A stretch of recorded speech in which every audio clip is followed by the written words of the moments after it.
بسم اللہ الرحمن الرحیم۔ نیک بیوی کی 4 صفات۔ علماء نے لکھا ہے کہ نیک بیوی کے اندر 4 صفات ہوتی ہیں۔ نمبر 1، اس کے چہرے پر حیا ہو۔ یاد رکھیے کہ سرخی پاؤڈر سے انسان کے حسن و جمال میں اضافہ نہیں ہوتا، انسان کے حسن و جمال میں تو حیا کی وجہ سے اضافہ ہوتا ہے۔ جس کے چہرے پر حیا ہو، اللہ رب العزت اس کے چہرے کو پرکشش بنا دیتے ہیں۔ نمبر 2، زبان کے اندر شیرینی ہو، یعنی نرم بولنے والی ہو۔ جب خاوند سے بات کرے تو نرم لہجے میں کرے۔ عام طور پر جو عورتیں غیروں سے بات کرتی ہیں تو سارے جہان کی شیرینی ان کی زبان میں آ جاتی ہے، اور جب خاوند سے بات کرنی ہوتی ہے تو سارے جہان کی کڑواہٹ ان کی زبان میں ہوتی ہے۔ اس کو شریعت نے منع فرما دیا، لہٰذا جب خاوند سے بات کرے تو زبان کے اندر شیرینی ہونی چاہیے، مٹھاس ہونی چاہیے۔ نمبر 3، دل کے اندر نیکی ہو، بدی اور برائی نہ ہو، یعنی وہ عورت نیک نیت ہو۔ نمبر 4، عورت کے ہاتھ ہر وقت کام میں لگے رہتے ہوں، یعنی عورت گھر کے کام کاج میں، بچوں اور خاوند کے کام کاج میں لگی رہے۔ یہ 4 خوبیاں نیک اور دیندار عورت کی پہچان ہیں۔ شوہر کے گھر کی محافظ۔ گھر کی زندگی میں بیوی کا رول بڑی اہمیت رکھتا ہے، اس لیے اسے گھر کی وزیر اعظم کہا جاتا ہے۔ بعض لوگ تو اسے وزیر داخلہ بھی کہتے ہیں۔ بیوی کو گھر سنبھالنا ہوتا ہے اور شوہر کے بچوں کی تربیت کرنی ہوتی ہے، اور یہ کام وہی بیوی اچھے طریقے سے کر سکتی ہے جس کے اندر نیکی ہو، خدا کا خوف ہو۔ جس کے اندر یہ چیزیں نہیں ہیں وہ گھر کی امین نہیں بن سکتی، وہ گھر کی محافظ نہیں بن سکتی، اور نہ ہی بچوں کی تربیت صحیح معنوں میں کر سکتی ہے۔ ایک شعر ہے، ملاحظہ فرمائیں، جس سے آنچل بھی نہیں اپنے سر کا سنبھالا جاتا۔ غور کیجئے، جس سے آنچل بھی نہیں اپنے سر کا سنبھالا جاتا، اس سے کیا خاک تیرے گھر کی حفاظت ہوگی۔ بچوں پر ماں کا اثر زیادہ ہوتا ہے۔ اگر آپ چاہتے ہیں کہ آپ کے بچے نیک سیرت ہوں، دیندار ہوں، تو بیوی کا دیندار ہونا بہت ضروری ہے۔ خاوند خود جتنا بھی چاہے نیک ہو، لیکن بچوں کو ماں کا اثر لینا ہوتا ہے، اس لیے کہ بچے ہر وقت جو ماں کے پاس رہتے ہیں۔ خاوند بچوں کو جو نصیحت کرے گا، نیکی کی تلقین کرے گا، لیکن جیسے ہی نصیحت کر کے اٹھے گا اس کے پیچھے ماں بچوں کو ایک بات کہے گی کہ تمہارے باپ کا تو دماغ خراب ہے، اس کی یہ بات شوہر کی ساری محنت پر پانی پھیر دے گی۔ بچے کہیں گے کہ امی بالکل ٹھیک کہتی ہیں، باپ کا تو دماغ خراب ہے۔ بچوں پر ہمیشہ باپ کی بنسبت ماں کا اثر زیادہ ہوتا ہے۔ اس بات کو سمجھانے کے لیے آپ کے سامنے 2 مثالیں رکھتے ہیں۔ نمبر 1، حضرت نوح علیہ السلام کئی سال اپنی قوم کو تبلیغ کرتے رہے، لیکن قوم کی حالت نہ سدھری، قوم فسق و فجور میں پڑی رہی، اللہ تعالیٰ کی نافرمانیاں کرتی رہی۔ آخر کار اللہ تعالیٰ کا عذاب آیا۔ اللہ تعالیٰ نے اپنے پیغمبر علیہ السلام کو حکم دیا کہ آپ ایک کشتی بنا لیں اور اس میں اپنے ماننے والوں کو سوار کر لیں تاکہ وہ عذاب سے محفوظ رہ سکیں۔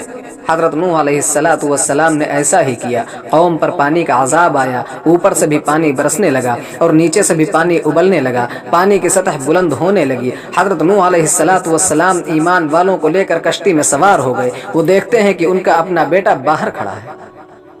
شفقت پدری جوش میں آئی، بیٹے کو بلایا کہ آؤ بیٹا، کشتی میں سوار ہو جاؤ، طوفان سے بچ جاؤ گے۔ لیکن کچھ فاصلے پر ماں بھی کھڑی تھی جو اب بھی اپنے کفر پر ڈٹی ہوئی تھی۔ کہنے لگی کہ بیٹا ہرگز سوار نہ ہونا۔ چنانچہ بیٹے نے ماں کی بات مانی اور کشتی میں سوار ہونے سے انکار کر دیا۔ تھوڑی دیر بعد موج آئی اور دونوں اس میں غرق ہو گئے۔ تو دیکھیے کہ باپ ایسا کہ وقت کا پیغمبر ہے، لیکن بچے نے پھر بھی ماں کا اثر لیا۔ اس لیے اگر آپ بچوں کو نیک بنانا چاہتے ہیں تو اپنے لیے نیک اور دیندار بیوی کا انتخاب کریں۔ مثال نمبر 2، اب اس کے برعکس ایک مثال سنیے۔ حضرت ام سلیم رضی اللہ تعالی عنہ ایک صحابیہ ہیں، انہوں نے کلمہ پڑھ لیا اور نبی اکرم صلی اللہ علیہ وسلم پر ایمان لے آئیں، لیکن ان کے شوہر نے کلمہ نہیں پڑھا تھا۔ شوہر یہ چاہتا تھا کہ بیوی ایمان کو چھوڑ دے اور وہ کفر کی زندگی میں آ جائے۔ جبکہ حضرت ام سلیم رضی اللہ تعالی عنہ یہ چاہتی تھی کہ شوہر بھی کلمہ پڑھ لے اور دائرہ اسلام میں داخل ہو جائے۔ اب دونوں میں یہ بحث چلتی رہتی تھی۔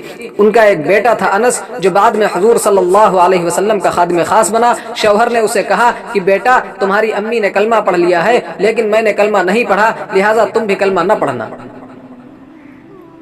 حضرت ام سلیم رضی اللہ تعالی عنہ نے بیٹے سے کہا، دیکھو بیٹا، میں اسلام قبول کر چکی ہوں، لہٰذا تم بھی کلمہ پڑھ لو۔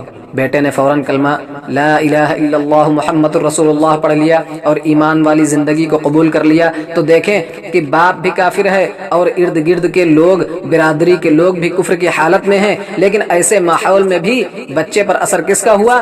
ماں کا اثر ہوا، اور بچے نے ماں کی بات مانتے ہوئے اسلام کو قبول کر لیا۔ اس سے معلوم ہوا کہ بچے کی اچھی تربیت کے لیے ماں کا نیک اور دیندار ہونا کس قدر ضروری ہے۔ رشتے کا معیار، رشتہ کرتے وقت جب نظر مال پر ہوگی، نظر ذات برادری پر ہوگی، نظر حسن و جمال پر ہوگی، تو پھر بعد میں جھگڑے بھی ہوں گے، بے برکتی بھی ہوگی، بے سکونی بھی ہوگی۔ اور اگر نظر سیرت و کردار پر ہوگی، نیکی اور دینداری پر ہوگی، تو اللہ کی طرف سے اس رشتے میں برکتیں ہوں گی۔ اس کی دلیل ہمیں قرآن پاک سے ملتی ہے۔ اللہ تعالیٰ ارشاد فرماتے ہیں، ان الذین آمنوا وعملوا الصالحات سیجعل لهم الرحمن ودا۔ بے شک جو لوگ ایمان لائے اور نیک عمل کیے، اللہ تعالیٰ ان کے دلوں میں محبتیں رکھ دے گا۔ اس لیے اپنے بچوں کے لیے نیک اور دیندار بیویوں کو تلاش کرنا چاہیے۔ سلف صالحین اپنے بچوں کے رشتے کرتے وقت ہمیشہ سیرت کو پیش نظر رکھا کرتے تھے۔ جہاں کوئی نیک سیرت با کردار رشتہ نظر آیا، پھر نہ وہ شکل و صورت دیکھتے تھے، نہ آمدن دیکھتے تھے، فوراً رشتہ طے کر دیتے تھے۔ آگے ان کی قسمت پھر اللہ کی مدد شامل حال ہوتی تھی۔ بغداد کا واقعہ ہے، ایک نوجوان نہر کے کنارے جا رہا تھا، کئی دن سے بھوکا تھا بیچارہ۔ اچانک دیکھا کہ ایک سیب نہر میں بہتا ہوا آ رہا ہے۔ اس نے بھوک سے بیتاب ہو کر اسے پکڑ لیا اور بسم اللہ پڑھ کر کھا لیا۔ پھر اچانک دل میں خیال پیدا ہوا کہ معلوم نہیں اس سیب کا مالک کون تھا، میں نے بغیر اجازت سیب کھا لیا، ایسا نہ ہو کہ آخرت میں مجھ سے اس کی پوچھ ہو۔ یہ خیال آتے ہی وہ نہر کے کنارے پانی کے بہاؤ کے مخالف سمت سیب کے مالک کی تلاش میں چل پڑا۔ کافی فاصلہ طے کرنے کے بعد اس نے دیکھا کہ نہر کے کنارے سیبوں کا ایک باغ ہے جس کے درختوں کی شاخیں نہر کی طرف جھکی ہوئی ہیں۔ وہ سمجھ گیا کہ اس باغ کا کوئی سیب نہر میں گر گیا ہوگا جو میں نے کھا لیا۔ اس نوجوان نے لوگوں سے اس باغ کے مالک کا پتہ معلوم کیا۔ اس کے پاس جا کر بڑے ادب و احترام سے بغیر اجازت سیب کھا لینے کی معافی چاہی۔ یہ باغ کے مالک بھی کوئی نیک اور اللہ والے انسان تھے۔ دیکھتے ہی سمجھ گئے کہ باوصف نوجوان ہے، یہ تقوی اور خدا کا خوف رکھنے والا نوجوان ہے، یہ کوئی عام نوجوان نہیں ہے۔ انہوں نے اس نوجوان کو کہا کہ میں ایسے تو معاف نہیں کروں گا، 10 سال تک اس باغ کی رکھوالی کرو اور جس طرح میں کہوں اس طرح کرو، پھر معاف کرنے کا سوچوں گا۔ اس نوجوان نے شرط منظور کر لی اور وہیں رہ پڑا۔ اس نے 10 سال تک باغ کی رکھوالی کی۔ 10 سال کے بعد پھر ان کی خدمت میں حاضر ہوا تو انہوں نے فرمایا کہ 2 سال اور باغ کی رکھوالی کرو۔ اس نے مزید 2 سال اور گزار دیے۔ 12 سال مدت پوری ہوئی۔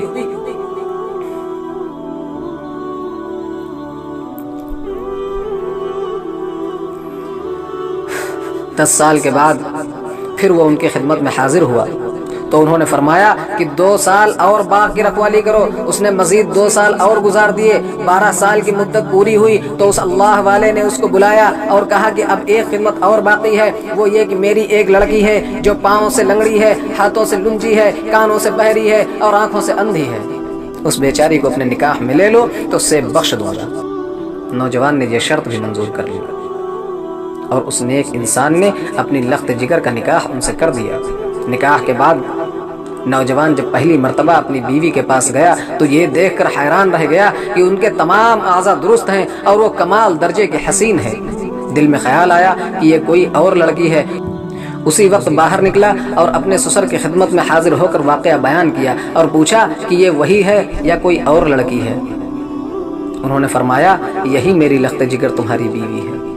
اس کی جو صفات میں نے بیان کی تھی اس کا مطلب یہ تھا کہ اس نے آج تک کوئی کام شریعت کے خلاف نہیں کیا اس لیے لنجی ہے، آج تک گھر سے باہر قدم نہیں نکالا اس لیے لنگڑی ہے، آج تک کوئی غلط بات نہیں سنی اس لیے بہری ہے، آج تک کسی نامحرم پر نظر نہیں ڈالی اس لیے اندھی ہے۔ اب وہ نوجوان سمجھا کہ ان کی بیوی کن خصوصیات کی حامل ہے، اس طرح ان پاک باز ہستیوں کی رفاقت کا آغاز ہوا اور اسی خاتون کے بطن سے سیدنا شیخ عبد القادر جیلانی رحمۃ اللہ علیہ پیدا ہوئے۔ یہ واقعہ بیان کرنے کا مقصد یہ ہے کہ جب نیکی کی بنیاد پر رشتے طے ہوتے ہیں تو پھر ان کی برکات بھی سامنے آتی ہیں۔ اللہ تعالی ہم سب کو عمل کرنے کی توفیق عطا فرمائے۔ جزاکم اللہ خیرا و احسن الجزاء۔